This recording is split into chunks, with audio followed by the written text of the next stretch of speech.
are on the 9th Adhyay of the Gita. We have done up to Shlok 19 last time. So if you'll remember when we did Shlok 15, Bhagwan had described three categories of devotees, bhakts. If you remember, they were Ekatvena, Prithatvena, Bahuda, right? What was Ekatvena?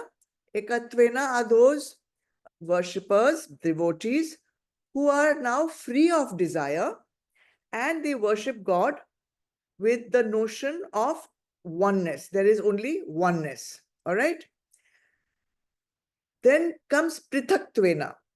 These are the devotees also who are free of desires now and they are worshipping Bhagwan, but with the idea of separateness, Advait and Dvait. And then there are the Bahudas. Bahuda devotees are those also who are free of desire and they worship or seek Bhagwan in multiplicity. So all these three, Bhagwan says, whichever one you may be, you will gradually get liberated. You will be gradually purifying your mind. And when knowledge happens, you will get liberated. This is finished when we finished the earlier shlokas. I'm reminding you of this because today what we are going to do is the opposite of these three. So today what are we talking about? Today Bhagwan tells Arjun that there are some people, some devotees, believers you can say, but they are still very full of desires. They are not free of desires. The other three were free of desires. These are full of desires.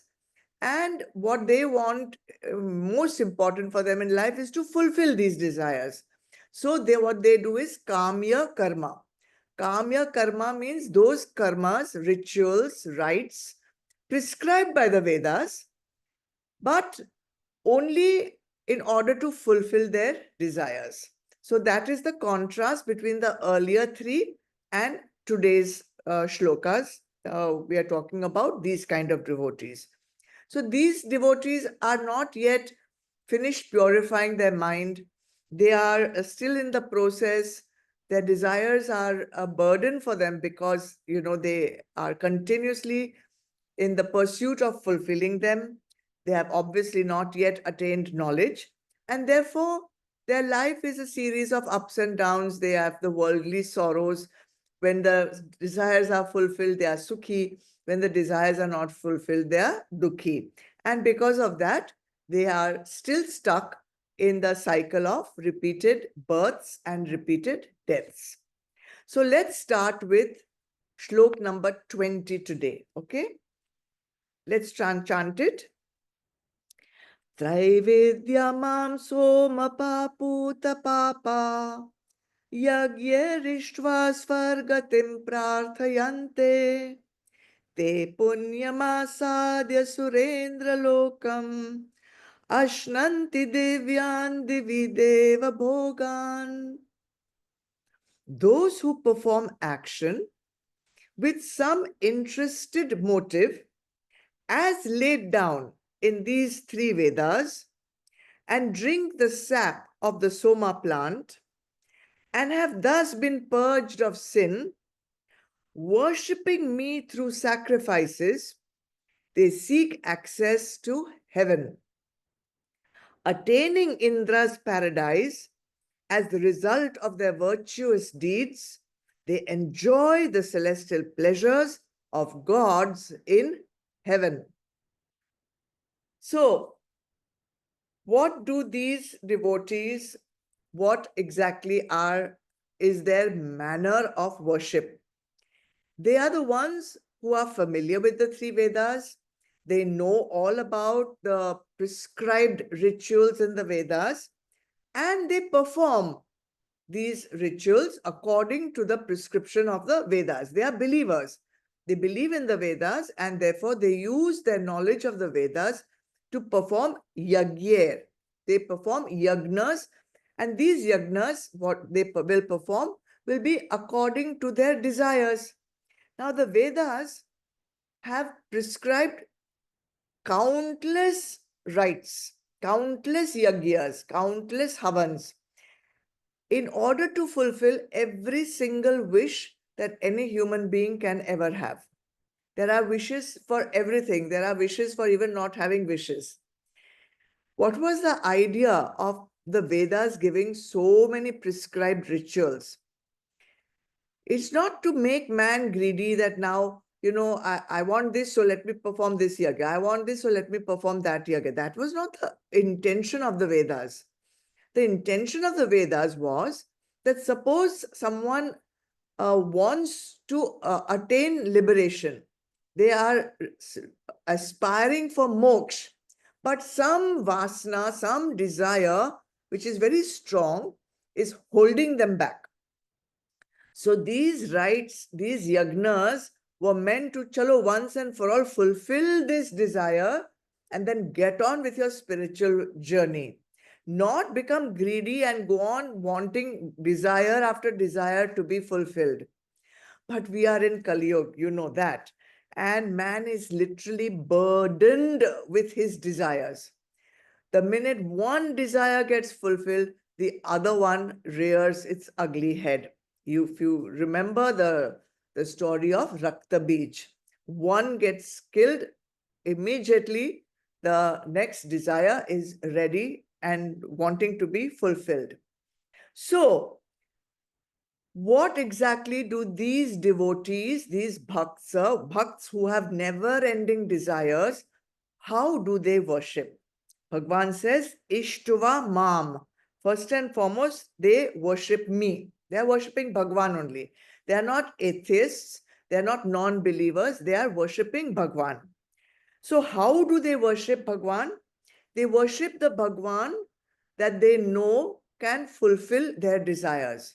You know that each Bhagwan has a particular energy, and they are in charge of finance, or they are in charge of relationship, or they are in charge of progeny, or they are in charge of XYZ. So the Vedas tell us that also. So you want this desire A, then you go and worship Bhagwan A. You have desire B, you go and worship Bhagwan B, like that. So how do they worship? So Bhagwan has given some points there. Somapa. Somapa means they drink the soma juice. Soma is a plant, and it was very much used in the Vedic times. So what they used to do is they used to extract the juice from the soma plant, the ras. Then they would mix it with a little bit of milk and a little bit of water. Then that was offered to the devtas. And after the devtas offered that, then the priest would drink it, and the yajman, the one who's doing the puja, would also drink that juice. So why were they drinking it? Because puta papa, because it would be purifying their sins. So they believe that this soma ras is a very powerful elixir, and it has the power to make you get rid of all your sins just by drinking it. And they believe that it would give you immortality, and it would bring you lots of riches. And because it will take away all your sins, then you will be able to go to Swarg and enjoy all the riches of heaven. But my thinking is that if this was such a powerful elixir that it could rid you of all your sins just by drinking it, and you became free of all your sins, then why would you just go to Swarg? I think you would get liberated, because then you'd be so purified that knowledge would dawn and you would get moksha. So maybe we can take this somaras with a pinch of salt. All right. So anyway, these devotees would drink this somras, then they would get very purified. And then second point, how did they worship? Prarthayante. They would pray. Now, what will these devotees pray for? Will they pray for knowledge? No. Will they pray for moksha? No. What will they pray for? Union with Paramatma? No. What will they pray for? They are praying for Swarga Gatim. They are praying for attaining heaven. Swarga Gatim, going to heaven. Indralok. Why? because there all their desires will get fulfilled. Once they reach heaven, the word used here is Surendra Lokam. Once they reach this world of the gods, what will they do over there? Ashnanti. They'll enjoy. Ashnanti, enjoy. They will enjoy. What they will enjoy? Deva Bhogan. They will enjoy all the bhog, all the pleasures of the gods. Why can't they enjoy that on earth? Because to enjoy the Swarga Bhog, the pleasures of heaven, they are not available on earth. They are only available in that Loka, Swarga Lok. Because you have to have the subtle body of the gods, of the Devatas, to be able to enjoy those pleasures. So this is what they are aspiring for. I read somewhere that one day in Swarg is equal to 1 year on earth. So in 1 year, imagine how much you can enjoy there. They will enjoy that much in 1 day only. And so that is what they are aspiring for. The idea of going to Swarg, enjoying all the celestial pleasures, so inviting, so attractive. And it sounds like a great plan, isn't it? So what's wrong with this? Or is there anything wrong with this? Why not? Why not just, enjoy all the pleasures and have a great life in heaven? So let's see what Bhagwan says about this plan in the next shloka, number 21. Te tam bhuktva svargalokam vishalam क्षीणे पुण्ये मर्त्य लोकम विशन्ति एवं त्रयी धर्ममनुप्रपन्ना gata gatam kama kama labhante. Bhagwan says, having enjoyed the extensive heaven world, they return to this world of mortals on the stock of their merits being exhausted. Thus, devoted to the ritual with interested motive, recommended by the three Vedas as the means of attaining heavenly bliss and seeking worldly enjoyments, they repeatedly come and go, ascend to heaven by virtue of their merits, and return to earth when their fruit has been enjoyed. All right, so all these people having done their yagyas, drinking all the soma ras, doing all their prayers, what will they do? They will go finally to heaven. Te tam bhuktva svargalokam vishalam. They have gone to Swargalok and now they have enjoyed the extensive heaven world, all the pleasures that they craved for while they were still alive and which remained unfulfilled. They will enjoy happily in Swargalok.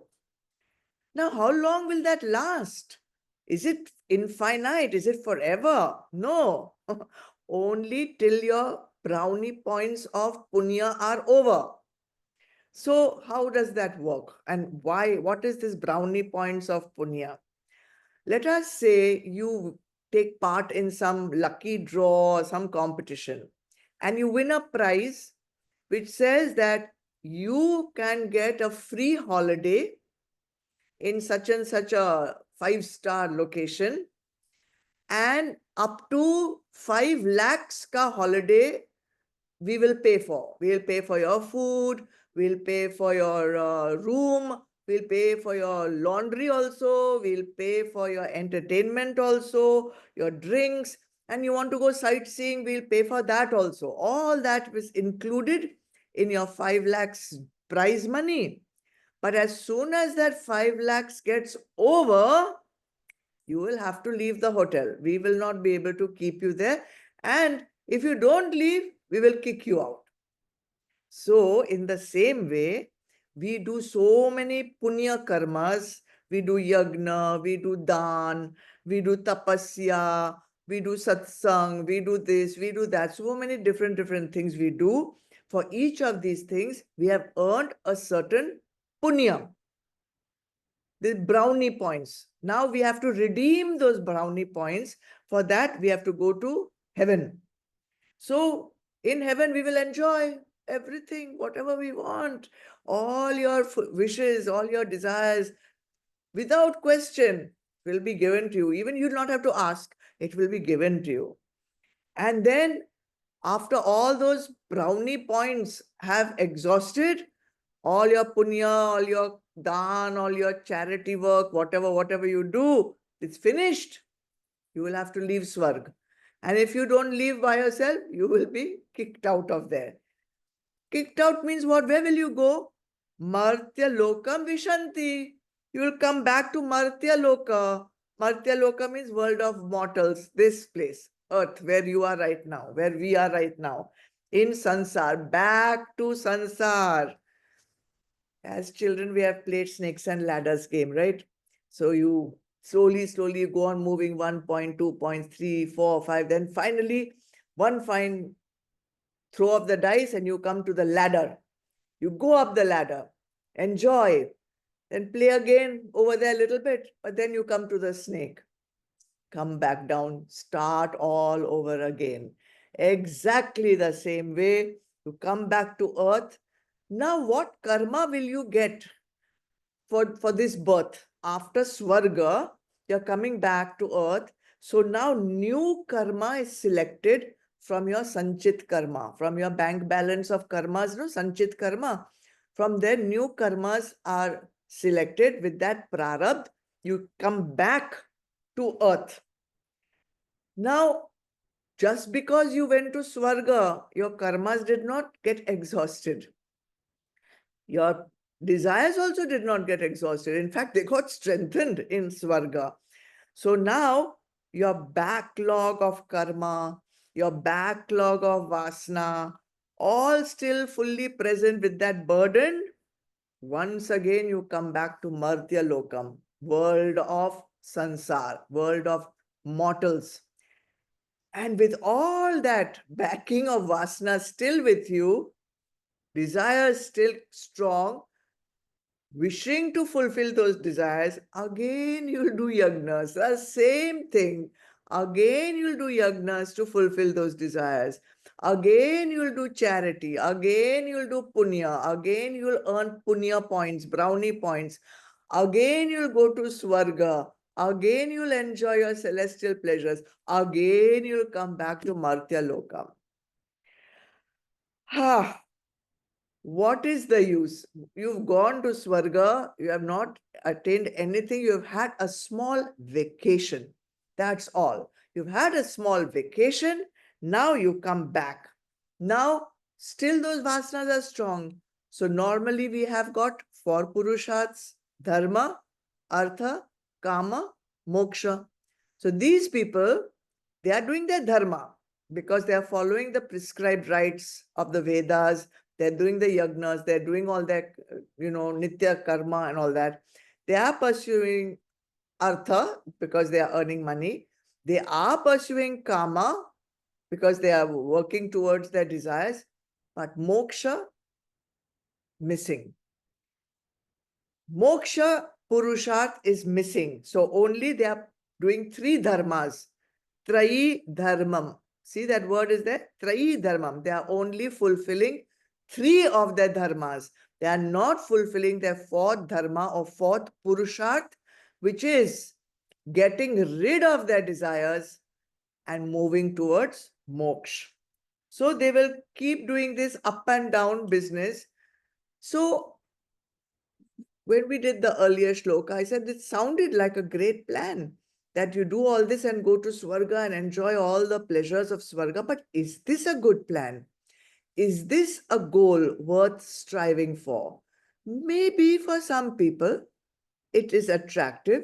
Maybe for some people it is inviting. But they should know what it entails. It entails repeatedly spending 9 months in the recess of a womb, then coming out, doing your chakki pisoing, riding the roller coaster of sukh and dukh, then finally going to celestial pleasures of Swarga, then being kicked out, coming back to Martya Loka, then again doing the same nonsense, same snakes and ladders playing again and again, throughout your life, lifetime after lifetime, does that make sense? And this is called Gata Gatam. That word is there. Gata Gatam means Gata Gatam, going and returning, going and returning. Going to Swarg, returning to earth. Going to Swarg, returning to earth. Going to Swarg, returning to earth. These kind of people Bhagwan calls Kama Kama, the ones who are just living to fulfill their pleasures. All right? They are addicted to desires. They are addicted to pleasures. But, so for these people, it may be a good idea. But for those who have done some sadhana to purify their buddhi, to purify their intellect, whose vivek has become sharp, and they realize that there is something more than this repeated Swarga Martyaloka, Swarga Martyaloka, Swarga Martyaloka for infinity, continuous. What they say is this, these paltry pleasures of Swarga, they have no attraction for me. What I am aspiring for is everlasting Anand, which I can only get when I merge with the self, when I merge with the Paramatma. Then I will be free of desires, and being free of desires is equal to liberation. That is what they want, merging with the divine. That is the goal of the wise ones. So these two shlokas are beautiful because they emphasize or they bring to light the ridiculous way that we have been living lifetime after lifetime, when there is an option of coming out of this gata gatam, continuous going and coming, going and coming, going and coming, transmigration, and achieving the highest anand, which is the anand of the self. It's worth understanding, it's worth investigating within yourself also. What is your goal and what is the purpose of this human birth? More on this next Thursday.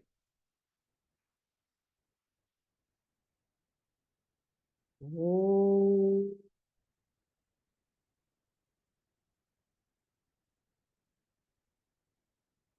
Oh.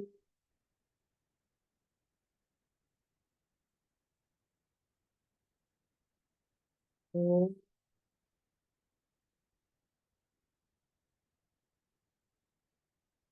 Asato ma satgamaya tamaso ma jyotirgamaya mrityurma amritam gamaya. Om Shanti Shanti Shanti.